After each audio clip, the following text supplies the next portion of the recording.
Tuhan, kita mempelajari akan firman Tuhan di dalam Lukas. Hari ini kesaksiannya semua perkara kecelakaan.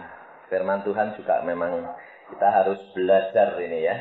Di dalam Lukas pasal yang ke-10. Lukas pasal 10 mulai ayat 25. Pada suatu kali berdirilah seorang ahli Taurat untuk mencoba Yesus, katanya, "Guru, apa yang harus kuperbuat untuk memperoleh hidup yang kekal?" Jawab Yesus kepadanya, "Apa yang tertulis dalam hukum Taurat? Apa yang kau baca di sana?"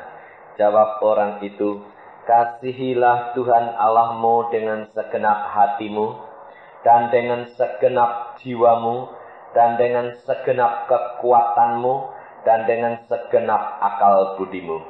Dan kasihilah sesamamu manusia seperti dirimu sendiri." Kata Yesus kepadanya, "Jawabmu itu benar. Perbuatlah demikian, maka engkau akan hidup."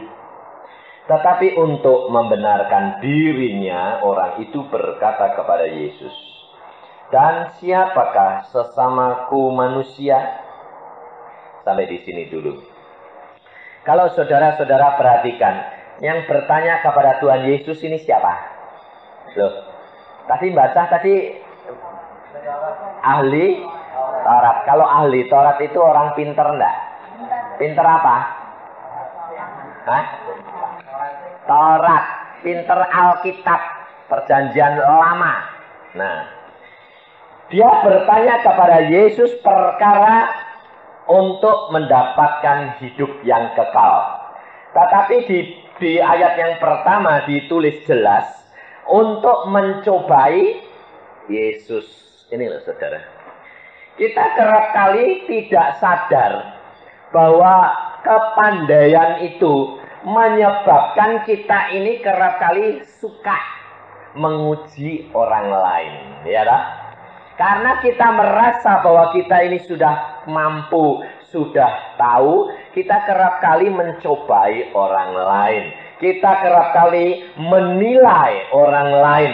Dan justru hal ini kerap kali menjadi jerat buat kita dan kejatuhan kita. Karena pada waktu itu ahli Taurat, dia merasa dirinya lebih pintar daripada Yesus. Yesus adalah manusia yang dilahirkan dari golongan melarat kecil. Jadi tidak ada kesempatan untuk sekolah. Sehingga dianggap tidak mempunyai kemampuan apa-apa. Tapi saudara coba perhatikan. Kita kerap kali tidak mau belajar dari Yesus. Kalau orang itu sudah mulai pintar baca Alkitab, sudah mengerti banyak, kerap kali terus terang, orang yang sudah tahu banyak, kepinginnya itu maju cepat enggak? Memberikan semuanya kepada orang yang lain. Mengajar orang lain. Yesus pada waktu dia umur 12 tahun, sama ahli Taurat, sama orang Farisi, sudah pinter mana? Pinter Yesus. Umur 12 dibandingkan orang tua-tua sudah pinter Yesus. Karena Yesus pada waktu tinggal di Yerusalem 3 hari 3 malam. Dan dicari oleh ayah dan bundanya, dia sedang berdiskusi dengan para ahli Taurat dan orang Farisi. Sampai orang ahli Taurat, orang Farisi berkata, "Dari mana pengetahuan anak ini? Umur 12 sudah pintar kayak gini." Tapi seandainya Yesus umur 12 itu terus dia keluar menginjil, kan lebih hebat toh. Sudah nomor 1 toh. Tapi kenapa Yesus baru umur 30? Disimpan lagi oleh bapaknya 18 tahun. Pernah nggak saudara itu renungkan? Ayo. Buat apa membuang-buang waktu demikian lama, 18 tahun, orang sudah nomor 1 sama dunia, tidak ada orang lebih pintar dari Yesus. Mengapa Yesus disimpan Allah Bapa 18 tahun lagi? Kira-kira kalau saudara yang punya kepintaran, punya kepandaian seperti itu, kesempatan itu dimanfaatkan enggak? Saudara juga kerap kali berkata toh, Waduh, orang pinter kok matinya cepat. Mbok Yesus itu sampai umur 100 gitu loh. Malah jadi berkat untuk orang banyak atau malah enggak jadi berkat? Hah? Malah tidak jadi berkat. Aneh enggak? Sebab apa?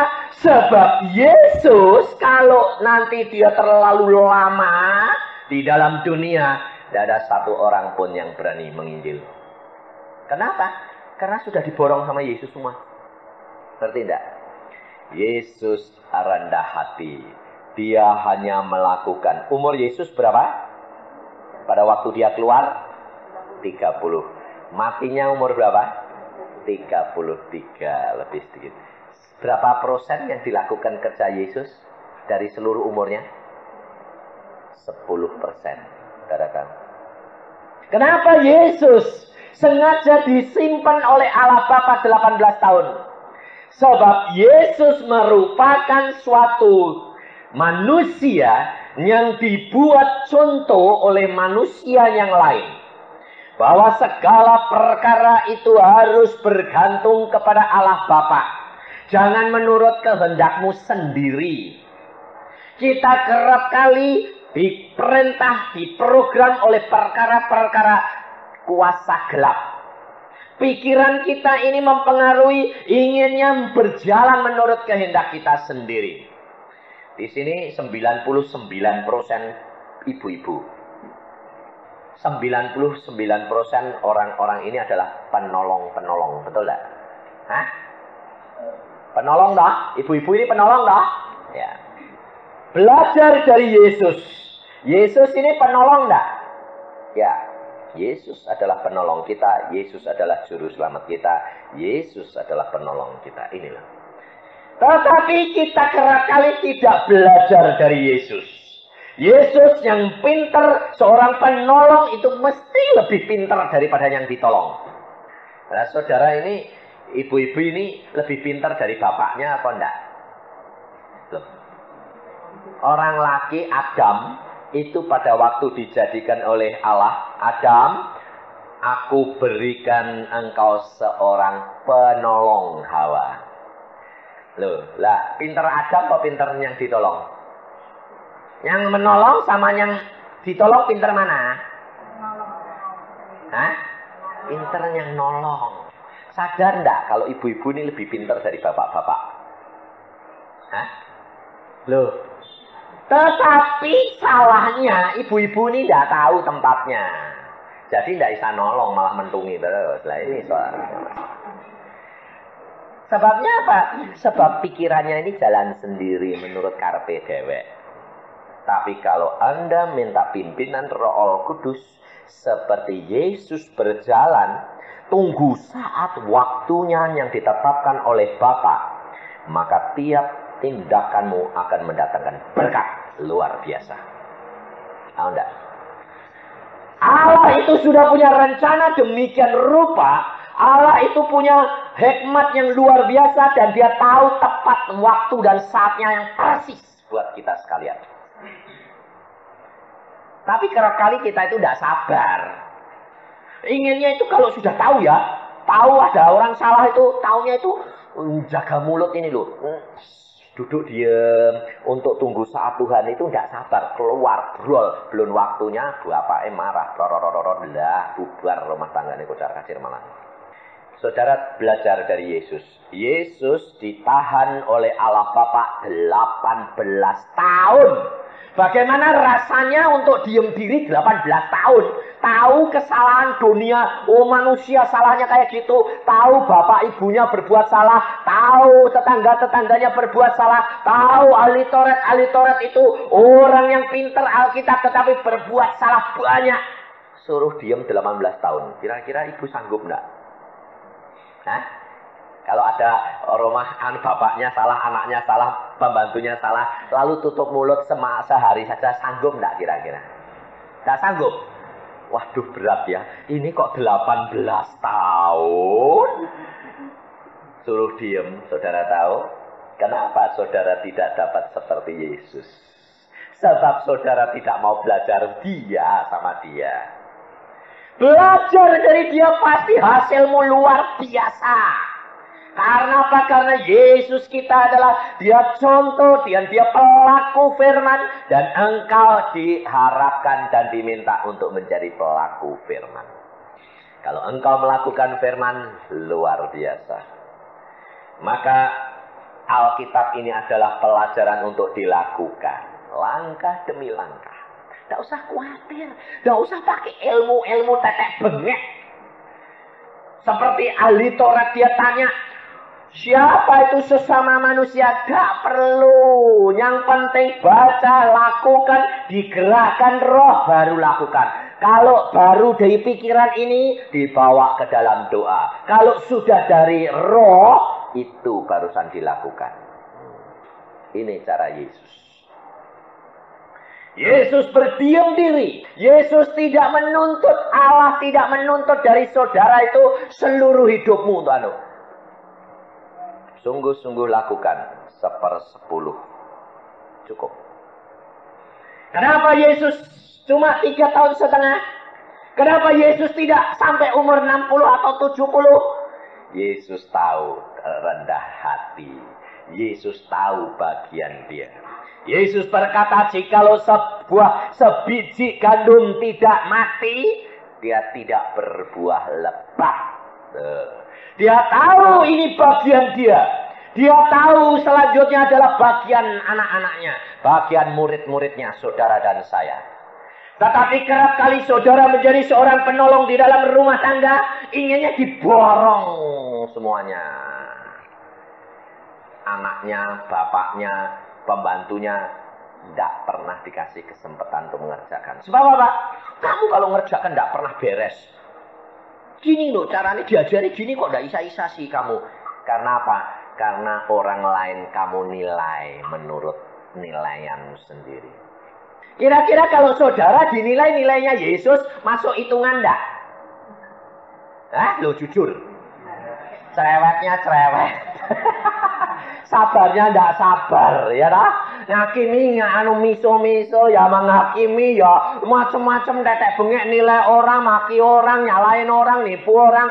Kira-kira saudara masuk 1% hitungannya sama Yesus enggak? Enggak. Nah, kenapa saudara bisa dipakai Yesus? Sebab Yesus itu rendah hati, saudara tahu. Dia tidak menilai saudara menurut ukurannya Yesus. Dia menilai menurut ukuran saudara. Yang cerewet ya bisa dipakai. Loh, ya dah? Karena apa? Dengan cerewet itu orang yang cerewet mesti berani, tidak tahu malu. Loh, pasti kok. Orang yang cerewet itu mesti tidak tahu malu. Betul tidak? Kalau tahu malu, mesti tidak cerewet. Yang tahu malu tidak berani saksi, dipakai jadi orang pendoa, ya dah. Yang cerewet, wah ngomong terus kalau disuruh bersaksi sana sini, wah tidak takut malu. Nah, habis biasanya ngobrol. Ini loh, Yesus memakai menurut sifat dan perangai kita. Padahal kalau diukur dengan sifat dan perangai Yesus, tidak masuk semuanya. Yesus mau melakukan sendiri, dia bisa umur 100, 200 bisa. Betul tidak? Sebab penyakit tidak bisa nempel ke tempat dia. Tetapi dia rela mati untuk saudara dan saya. Kenapa? Sebab dia tahu. Kalau dia mati, dia akan memakai setiap orang yang mau percaya kepada dia dengan model yang macam-macam. Loh. Aneh toh? Hamba Tuhannya ya macam-macam. Ada yang keras, ada yang lembut, ada yang kasar, ada yang baik. Sebab apa?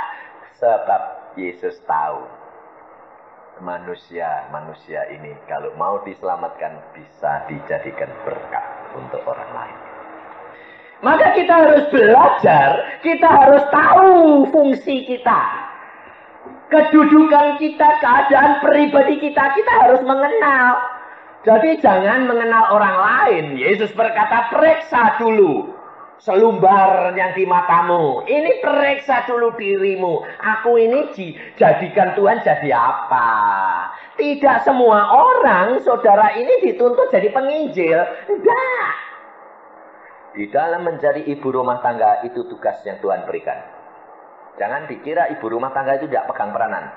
Anda pegang peranan menjadi penolong di dalam rumah tangga itu untuk keselamatan anak-anak, suami, mertua, itu jiwa-jiwa itu pelayanan. Kerap kali kita hanya memikirkan seperti orang ahli Taurat. Melayani itu pergi kemana-mana cari jiwa. Tidak. Pelayanan pribadi dulu, bersihkan cawan sebelah dalam. Setelah itu baru dengan sendirinya di luarnya akan menjadi bersih. Pelayanan itu pribadi, rumah tangga, baru luar. Memang banyak hamba Tuhan berkata, wah Pak Yusak, kalau model kayak cara Pak Yusak, kapan nanti aku bisa melayani sebelum diproses Tuhan? Saya akui, saya katakan. Tiap-tiap hamba Tuhan punya prinsip sendiri dan punya cara sendiri. Saya dari kecil dipanggil Tuhan, saya punya perjanjian dengan Tuhan. Tuhan, kalau engkau tidak bereskan aku lebih dahulu dan keluargaku, aku tidak mau menjadi hambamu. Kenapa? Karena aku tidak mau orang lain nanti melihat hidupku tak karuan. Bereskan dulu. Setelah engkau bereskan dulu, aku keluar memberitakan, orang lain boleh lihat buktinya. Bahwa di dalam Yesus segala perkara dapat diubahkan. Tapi ada lagi hamba Tuhan mengatakan, aku mau sambil pergi, sambil diproses. Boleh, boleh. Jadi hamba Tuhan itu sambil dia pergi nginjil juga dia sendiri jatuh bangun. Bisa, bisa. Pilih. Tuhan bisa memakai orang, setiap orang menurut bawaannya sendiri-sendiri. Tetapi kita, kalau saya berkata, saya mau belajar dari Yesus. Yesus diproses dulu, baru dia keluar. Ya toh? Suruh diem 30 tahun lamanya. Bayangin saudara. Orang-orang bagaimana mencela dia. Orang Yahudi umur 12 sudah dianggap orang dewasa. Kedewasaan orang Yahudi laki-laki itu umur 12. Maka Yesus sudah pergi ke Yerusalem, boleh berbincang-bincang dengan ahli Taurat dan orang Farisi. Karena sudah dianggap dewasa. Tetapi masih menunggu 18 tahun, lalu tidak keluar. Lalu saudara bilang apa? Kawin enggak, kerja enggak, bantu orang tuanya, bayangin saudara. Apa hinaan celaan manusia terhadap dia? Dia dididik untuk sedia menampung segala hinaan dan segala cercaan. Untuk apa? Untuk menebus dosa saudara dan saya.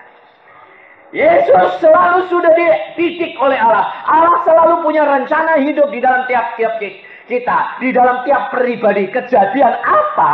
Yesus sudah tahu ada program. Di dalam hidup saudara ini sudah ada blueprint. Blueprint itu cetak biru. Kalau saudara mau bikin rumah, itu insinyur selalu membuat gambar di dalam biru, gambar kertas biru itu. Itu adalah sudah ada di hadapan Allah, setiap pribadi. Jadi sebetulnya kalau kita mengenal sungguh-sungguh Yesus, kita tidak perlu takut. Sudah ditetapkan. Tidak apa, apapun yang terjadi, ucapkan syukur karena kita tahu bahwa, oh sudah tahu, Allah sudah tahu. Banyak yang terjadi. Maka Yesus memberikan perumpamaan kepada orang ahli Taurat dan orang Farisi ini apa? Sebab dia tanya, siapakah yang diartikan sesama manusia? Orang ahli Taurat dia bertanya kepada Yesus karena dia tidak tahu, bukan. Dia tahu tetapi dia tidak sanggup melakukan. Karena banyak kepikiran yang diperhitungkan. Maka Yesus berkata kepada mereka, berkata dalam ayat yang ke-30.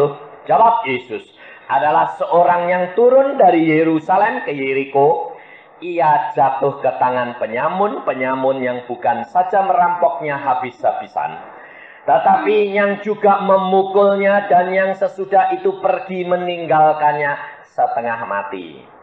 Kebetulan ada seorang imam turun melalui jalan itu. Ia melihat orang itu tetapi ia melewatinya dari seberang jalan. Yang pertama, imam yang lihat. Orang itu dari Yerusalem ke Yeriko. Seorang imam, ini kira-kira kalau orang ini dari Yerusalem ke Yeriko. Orang ini orang Israel atau orang lain? Ini orang Israel, saudara tahu. Makanya waktu saya ke Yerusalem itu lihat ke Yeriko. Yeriko sekarang itu di sana itu tempat buah. Buahnya enak-enak Yeriko itu. Jeruknya itu manis, segalanya semangkanya manis semua. Yeriko itu kota buah, enak-enak. Padahal Yeriko itu kota terkutuk, dikutuk sama Yusak. Tapi kotanya tidak ada orangnya. Jadi cuma jadi kebun semua. Jadi aneh itu. Tapi saudara tahu ini orang-orang Israel yang turun dari Yerusalem ke Yeriko. Imam tahu. Tapi dia lewat. Kenapa seorang imam lewat? Padahal seorang imam adalah orang yang dihormati oleh Allah dan dihormati oleh manusia. Yang ditetapkan oleh Allah. Kalau Allah tidak memilih orang itu, kalau Allah tidak membawa orang itu dalam kedudukan yang tinggi, tidak mungkin orang itu dipilih orang yang cacat. Sebab imam itu tidak boleh cacat. Tidak boleh cacat. Jadi pasti orang pilihan.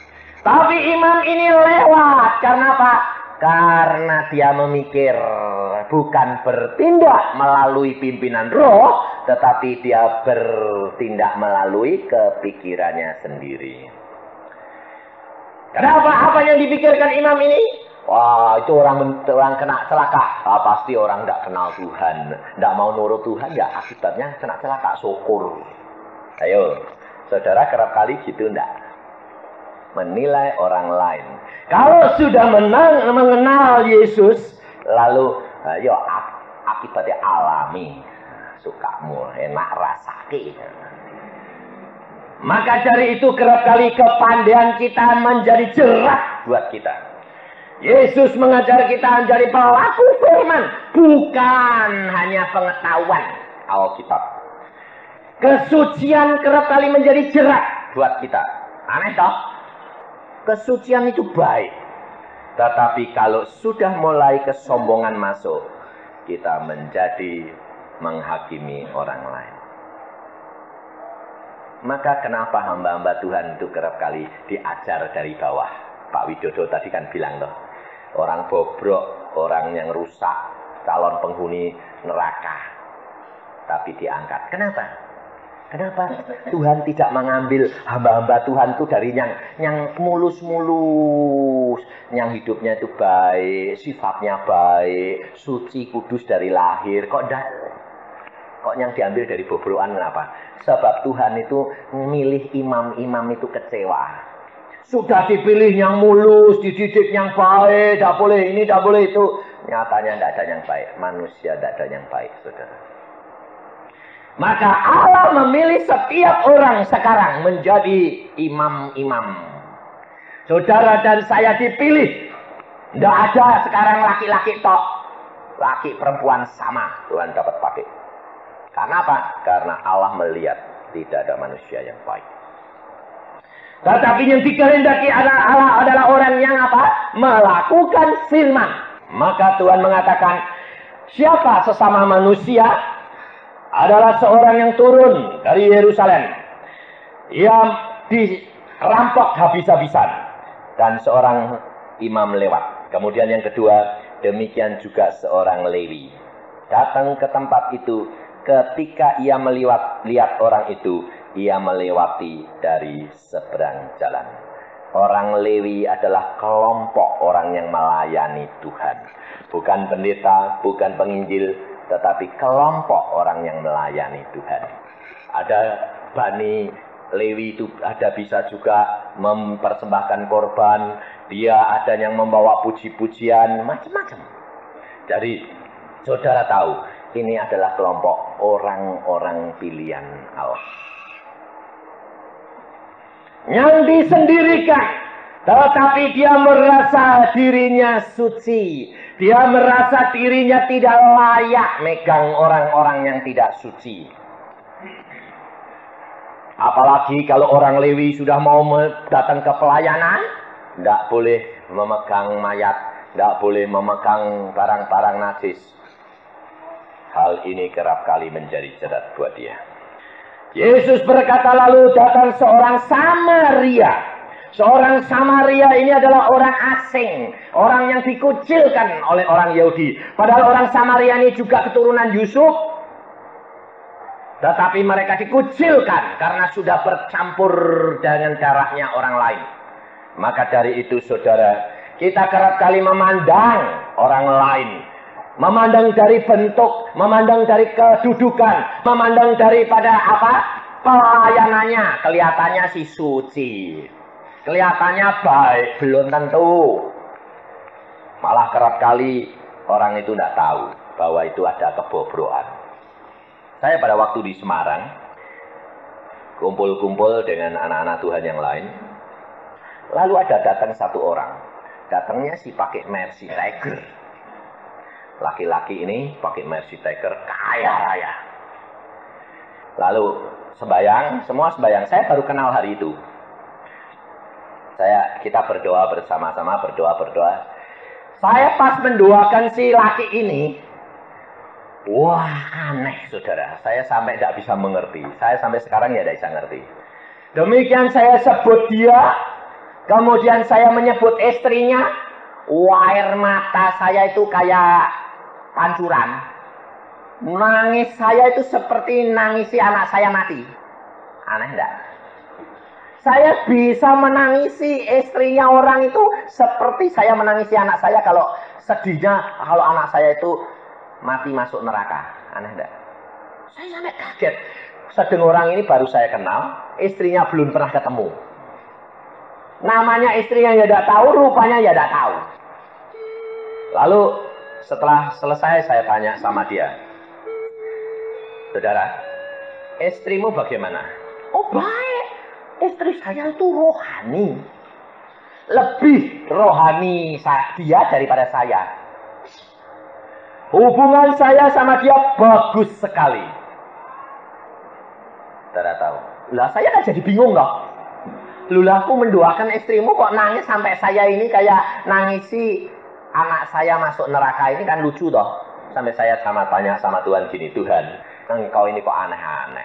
Istrinya orang tak tangisi kayak gitu, lucu ini, kenal janda, lihat rupanya ndak, kan aneh toh. Saya bilang, Tuhan ini ada apa? Jangan ngasih tahu Tuhan, diem aja.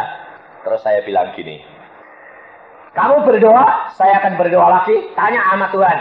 Kalau Tuhan memberitahu besok, kenapa kok saya nangisnya? Sampai saudara yang lain bilang, kenapa sih Pak Ustaz? Tidak tahu, ngaku rupanya saya tidak tahu istrinya kayak apa modelnya. Namanya tidak tahu kok nangisnya kayak gitu. Terus kemudian malam saya itu terus terang, seperti anak kecil ngerengek sama bapak. Saya lapor sama Tuhan gini, Tuhan, engkau ini kok lucu-lucu sih, aku bakal nangis sih kayak orang kayak gitu, gini. Sekarang kasih tahu, oh bapak, kau udah mau kasih tahu itu kan aku kayak orang edan, aku bilang gitu. Kayak orang gila ini, nangis sendiri, tidak tahu apa kenal dak. Saya bilang ngerengek, Tuhan ngasih tahu, saya sembahyang ngasih tahu, dia bilang gini, kamu tahu, istrinya orang itu dia mau bunuh diri. Hah? Lu katanya rohani. Kan suaminya yang ngomong. Dia kan tidak tahu isi hatinya. Kaya raya, menurut suaminya harmonis, anaknya bagus-bagus, pinter-pinter. Orang tidak tahu hatinya. Bangun, saya bilang, Tuhan, kalau ini kehendakmu, orang itu datang lagi. Orang itu kayak, ya, penasaran. Dia datang lagi, Pak Isa, ada apa sih Pak? Istrimu mau bunuh diri. Kagetnya luar biasa dia. Masa sih Pak? Tidak mungkin. Saking dia penasaran, istrinya diintrokal. Suruh naik pesawat langsung ke Semarang. Dia tiba di Semarang, ketemu sama saya bilang, silakan duduk. Ternyata istrinya itu masih muda, cantik. Cantik bener, kayak bintang film. Dan halus. Lembut. Saya lihat, walah perempuan lembutnya kayak gini, hati ini kayak apa ini? Pikir saya, tidak tahunya saya bilang, saya berdoa untuk Anda, dan saya menangisi Anda seperti anakku, untuk mau masuk neraka. Anda ceritakan, nangis luar biasa, dia bilang, betul aku mau bunuh diri, sayang. Aneh enggak? Aku kecewa dengan saudara-saudaraku, aku kecewa dengan suamiku. Lah? Suaminya tak manggil. Dengar.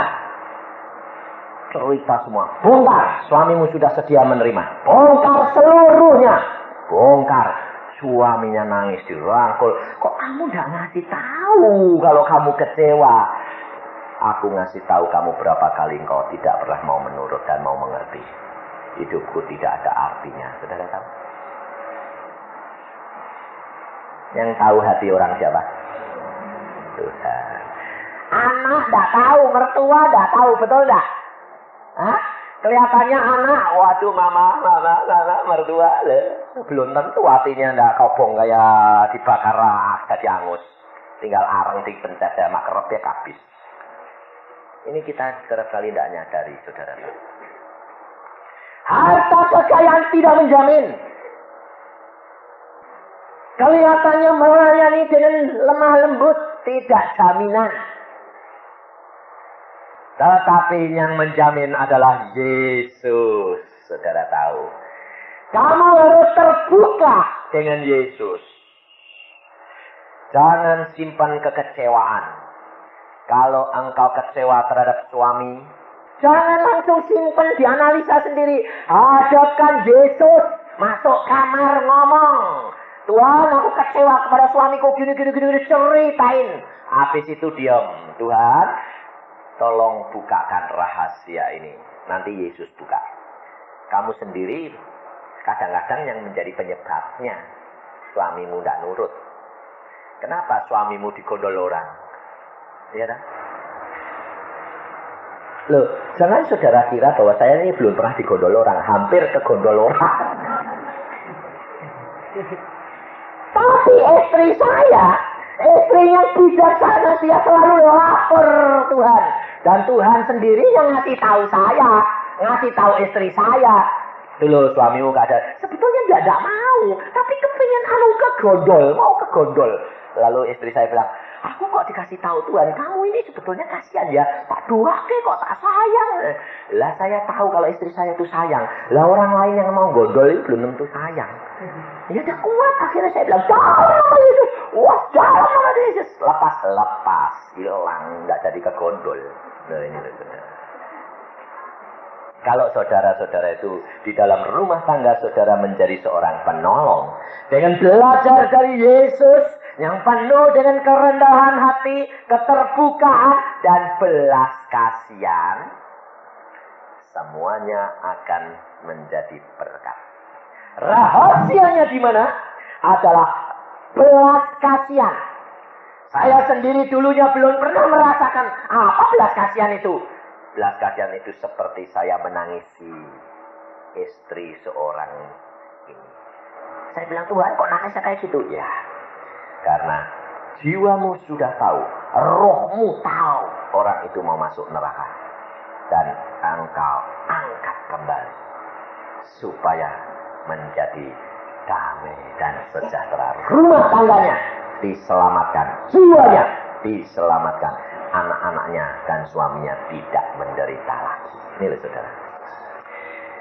Yesus mengajar kepada kita harus mengasihi sesama manusia seperti diri kita sendiri. Dan saudara tidak akan dapat itu datang ke belas kasihan kalau saudara tidak merasakan sendiri bahwa seolah-olah engkau yang akan masuk ke dalam kecelakaan itu. Betul tak? Seperti yang disaksikan oleh bapak tadi. Dia terima kasih anaknya, mantunya selamat. Dia tak? Nah, kalau mantunya yang seperti sopirnya bagaimana? Sopirnya yang selamat, mantunya yang kena bagaimana? Kira-kira Pak? Susahnya luar biasa tak Pak ya? Iya. Saudara tahu? Maka kalau berdoa, saudara harus doakan orang lain. Doakan mereka. Kalau engkau pergi naik mobil, doakan sopirmu. Karena dia bertanggung jawab kepada kamu. Saudara tahu. Supaya jangan dijamah oleh kuasa gelap. Kita punya hak. Rumah tangga kita harus kita doakan pembantu kita. Kita punya hak terhadap mereka. Supaya mereka kenal di dalam Yesus ada keselamatan. Boleh diajar untuk dilihatkan, tetapi tidak akan membawa suatu penderitaan yang berkepanjangan. Biasanya Yesus kalau memberikan contoh, diajar mulai dari sedikit, supaya sadar bahwa di dalam Yesus ada kebahagiaan dan keselamatan. Inilah saudara. Hidup kekristenan itu mempraktekkan. Yesus berkata, ada seorang Samaria yang sedang dalam perjalanan ke tempat itu, dan ketika ia melihat orang itu, tergeraklah hatinya oleh belas kasihan. Jadi kalau saudara digerakkan roh, tergerak belas kasihan, langsung kerjakan. Jangan saja digerakkan mulai pikir-pikir. Ya Tuhan, tidak. Loh, terus terang. Kadang-kadang saudara gitu dah. Kok tergerak mau memberi seseorang? Ya Tuhan. Ya juga Tuhan. Wah, ini saya ketemu sama seorang di Jakarta. Dia bilang gini sama saya. Pak Yusat, wah kamu ini hamba Tuhan disayang kok. Kenapa? Saya itu terus terang digerakkan Tuhan untuk memberikan persembahan. Tapi pikiran saya gini, tak tunda. Sebabnya apa? Hamba Tuhan Yusat itu kaya raya. Yang di desa, yang di mana lebih miskin, tak kasih ke sana lebih baik daripada kasih Yusat. Saudara tahu? Karena memikir gitu, akhirnya Tuhan tidak ngomong lagi sama dia. Hidupnya gelisah mulai apa-apa. Ketemu saya dia bilang, kamu ini luar biasa. Ketemu kamu muncul lagi. Mau enggak? Akhirnya persembahan diberikan saya. Coba saudara pikir. Orang masuk akal enggak? Cuma orang suruh jalan-jalan ke Eropa dan zaman resesi, ngasih uang saya 14 juta kontan, itu masuk akal enggak? Suruh jalan-jalan. Itu akalnya manusia siapa coba? Kalau orang itu tidak digerakkan di perintah Tuhan, mana mungkin, betul tidak? Ngasih saudara saja, gotio saja, berarti setengah mati ya. Ini 14 juta suruh pakai buat jalan-jalan. Itu tidak masuk akal, saudara tahu. Sampai istri saya bilang gini ya, kalau itu 14 juta aku terima sak gelondong gitu. Tak pikir-pikir lebih baik tidak jalan-jalan. Kamu buat apa? Buat bikin bangun rumah di loteng, di tingkat, buat persekutuan luar. Ada waktu Yesus untuk rumah, ada waktu Yesus untuk cuti. Kamu mau tidak pakai cuti? Berkat untuk cuti tidak dikasih? Boga rumah, ya sudah jatahmu itu, saya bilang. Iya ya, tapi kok Tuhan itu ngaturnya lucu.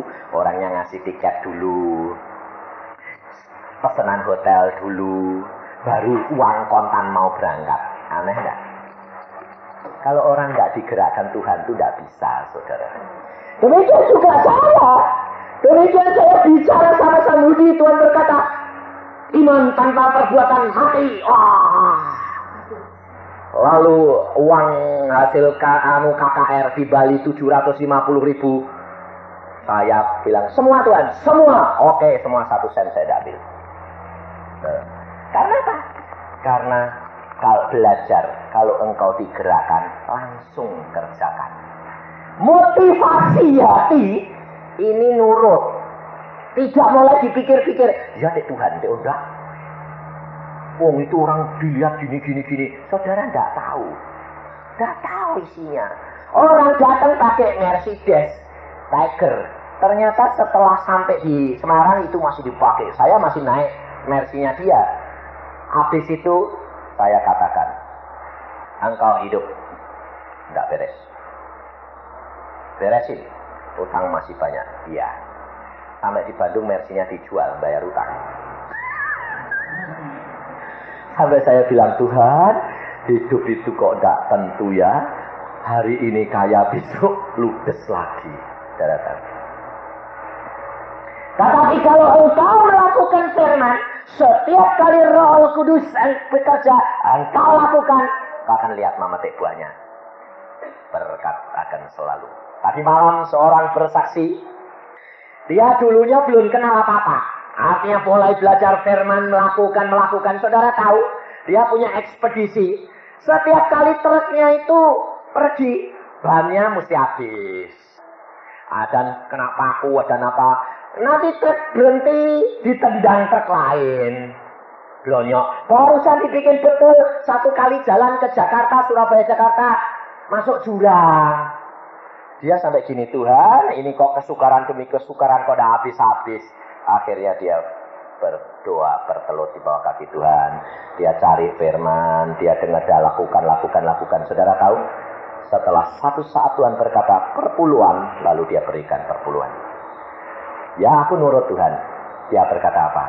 Sekarang setelah saya mulai berikan, berkat itu luar biasa. Orang cari sendiri.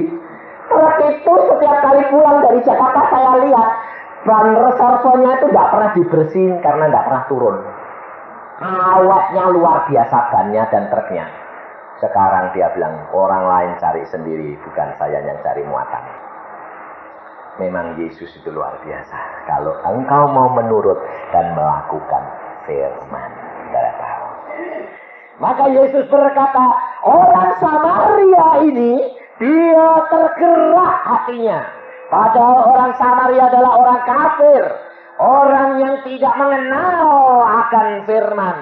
Tetapi ia pergi kepadanya lalu membalut luka-lukanya.